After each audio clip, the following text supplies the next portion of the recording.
नमस्कार। मैं हूं गोपाल मिश्रा और आज अच्छी खबर .com पर मैं आपके समक्ष गांधी जयंती के शुभ अवसर पर उनके संघर्षमय और प्रेरणादायी जीवन पर आधारित यह भाषण प्रस्तुत कर रहा हूं। तो आइए सुनते हैं इसे। दे दी हमें आज़ादी बिना खड़ग बिना ढाल, साबरमती के संत तूने कर दिया कमाल।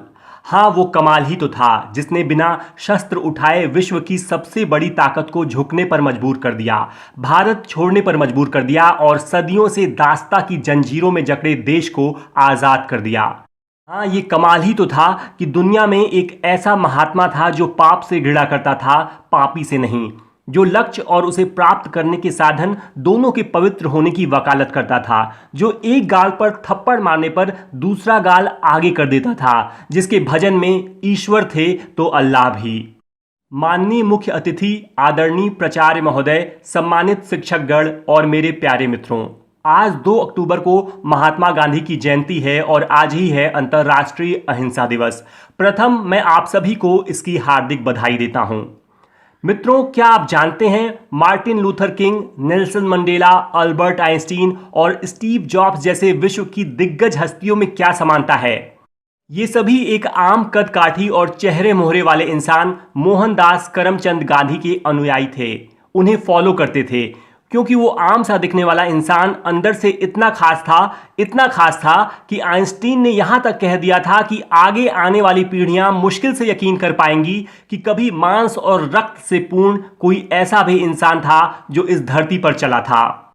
मित्रों, आज इस मंच से मैं भारतीय स्वतंत्रता आंदोलन के सबसे प्रमुख राजनैतिक एवं आध्यात्मिक नेता महात्मा गांधी के अनमोल जीवन पर प्रकाश डालूंगा और आज के परिप्रेक्ष्य में गांधी जी की शिक्षाओं के औचित्य पर अपने विचार रखूंगा। मित्रों, आज से 150 साल पहले 2 अक्टूबर 1869 को गुजरात के पोरबंदर में करमचंद गांधी और पुतलीबाई के घर उनकी सबसे छोटी संतान मोहनदास करमचंद गांधी का जन्म हुआ। उनका बचपन श्रवण कुमार, प्रहलाद और हरिश्चंद्र की कहानियां सुनने और उनसे मिली सीख को आत्मसात करने में बीता। पढ़ाई लिखाई और खेलकूद में बेहद साधारण रहे मोहनदास का विवाह मात्र 13 साल की उम्र में उनसे 1 साल बड़ी कस्तूरबा से करा दिया गया। गांधी जी डॉक्टर बनना चाहते थे, पर वैष्णव परिवार में चीर-फाड़ की अनुमति नहीं थी, सो उन्हें वकालत की पढ़ाई करने को कहा गया। इसलिए 1888 में कुछ ही महीने पहले पैदा हुए अपने पुत्र हरिलाल और पत्नी कस्तूरबा को छोड़ मोहनदास बैरिस्टर बनने के लिए इंग्लैंड रवाना हो गए। 4 साल बाद वे पढ़ाई पूरी कर भारत लौटे और कुछ दिनों तक बॉम्बे और राजकोट में प्रैक्टिस की, जहां उन्हें अधिक कामयाबी नहीं मिल सकी, क्योंकि होनी को तो कुछ और ही मंजूर था। 1893 में दादा अब्दुल्ला नाम के एक व्यापारी ने उन्हें साउथ अफ्रीका बुला लिया, जहां भारत की तरह ही ब्रिटिश हुकूमत थी। 23 साल की उम्र में साउथ अफ्रीका में पहुंचे मोहनदास को वहां कदम कदम पर भेदभाव का सामना करना पड़ा। सही टिकट होने के बावजूद सिर्फ अलग रंग और नस्ल का होने के कारण उन्हें ट्रेन के प्रथम दर्जे से बाहर फेंक दिया गया। कोई आम इंसान होता तो भागकर वापस आ जाता, लेकिन इस जैसी अनगिनत घटनाओं के बावजूद गांधी जी 21 साल तक साउथ अफ्रीका में रहे और वहां व्याप्त कई कुरीतियों और अत्याचारों के खिलाफ लड़ते रहे। साउथ अफ्रीका में ही रहकर गांधी जी ने अपने द्वारा स्थापित किए गए फेनिक्स और टॉलस्टॉय फार्म में सत्याग्रह को एक शस्त्र के रूप में विकसित किया। गांधी जी द्वारा साउथ अफ्रीका में बिताया समय कितना महत्वपूर्ण था, ये इस बात से समझा जा सकता है कि एक भाषण में उन्होंने कहा था, I was born in India but was made in south Africa. Gopal Krishna Gokhale के निवेदन पर भारत को अंग्रेजी हुकूमत से स्वतंत्र कराने के उद्देश्य से महात्मा गांधी 1915 में भारत लौट आए। भारत आने के बाद गांधी जी ने जो पहला आंदोलन चलाया था वह था चंपारण सत्याग्रह, जिसके अंतर्गत 1917 में उन्होंने बिहार के चंपारण जिले में किसानों को अंग्रेजों द्वारा जबरदस्ती नील की खेती कराए जाने से मुक्ति दिलाई। इसके बाद इसी साल उन्होंने गुजरात प्रदेश के खेड़ा जिले में बाढ़ और अकाल की स्थिति होने के बावजूद लगान वसूले जाने का अहिंसक विरोध कर अंग्रेजों को समझौता करने पर मजबूर कर दिया। इन सफल आंदोलनों की वजह से गांधी जी की कीर्ति पूरे भारत में फैल गई और धीरे धीरे उन्हें गुरु रविंद्रनाथ टैगोर द्वारा महात्मा और नेताजी सुभाष चंद्र बोस द्वारा राष्ट्रपिता की दी हुई उपाधि भी सर्वव्यापक हो गई और आम जनमानस उन्हें महात्मा और बापू कहकर पुकारने लगा।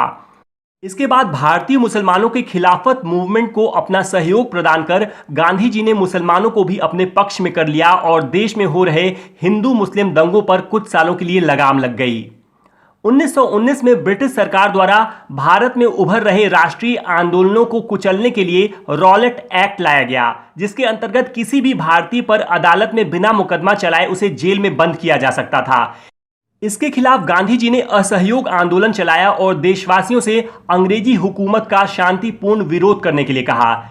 इस दौरान देश भर में लोग अंग्रेजी कपड़ों व वस्तुओं को जलाने लगे।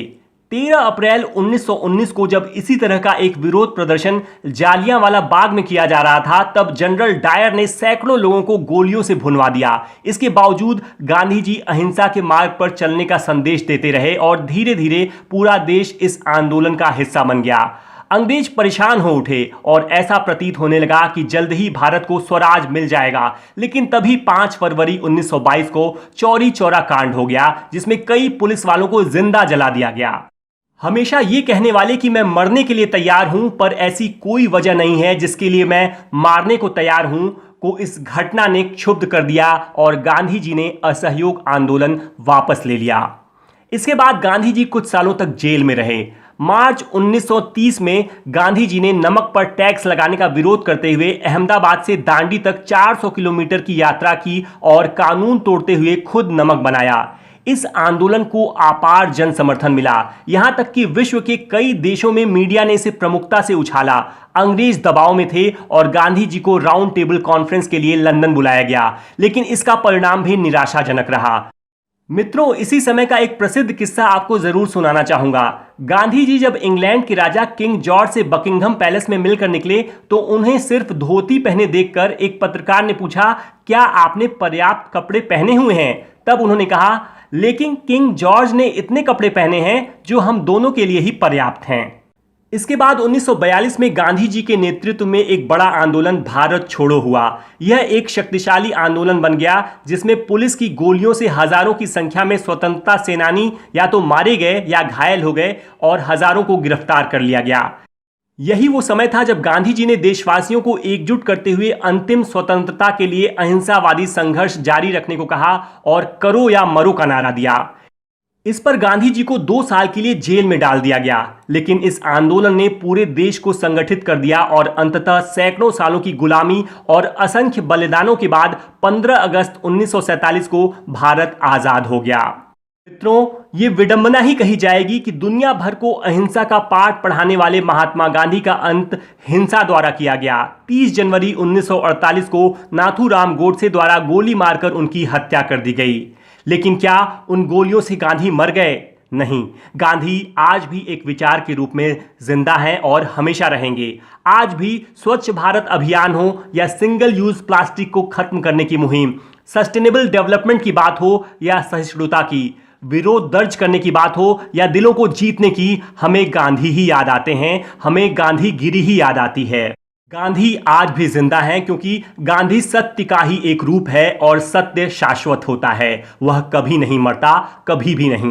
मित्रों, अंत में मैं बस इतना कहना चाहूंगा कि गलत हैं वो लोग जो कहते हैं मजबूरी का नाम महात्मा गांधी, क्योंकि मजबूरी नहीं, मजबूती का नाम है महात्मा गांधी। जय हिंद। फ्रेंड्स, गांधी जयंती के अवसर पर यह भाषण अगर आपको अच्छा लगा हो तो प्लीज इसे आगे भी शेयर करें और महात्मा गांधी के अनमोल जीवन और उनसे मिलने वाली सीख को अधिक से अधिक लोगों तक पहुंचाने में हमारी मदद करें। आज अपना कीमती वक्त देने के लिए आपका बहुत बहुत धन्यवाद। Thank you.